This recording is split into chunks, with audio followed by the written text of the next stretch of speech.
Hey guys, welcome back to the channel, and today I'm going to show you how to exchange an Afterpay order. So to initiate an exchange, all you got to do is reach out to the merchant directly to initiate an exchange, and you can usually find their contact information on the Afterpay order confirmation email or on the merchant's website. Now you just got to provide the merchant with your order details, including the order number and the reason for the exchange, and then just follow the merchant's exchange process, which may include returning the original item and receiving a new one.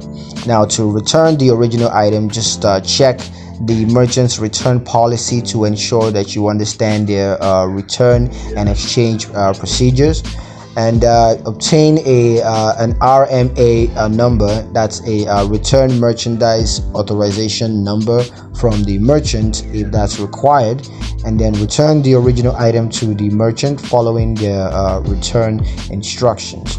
Now for receiving the new item, you just gotta wait for the merchant to process the exchange and ship the new item over to you, and then you can receive the new item and expect it for any damages or defects.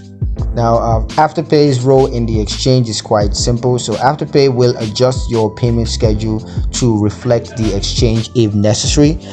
You will also receive an updated payment schedule from Afterpay outlining any changes to your payments. So yep, that's pretty much it on how to exchange an Afterpay order. Hope you guys liked the video. If you did like the video, comment down below, let me know what you thought. Share the video with your friends and subscribe to the channel if you haven't done so already, and I will see you guys in the next one. Peace.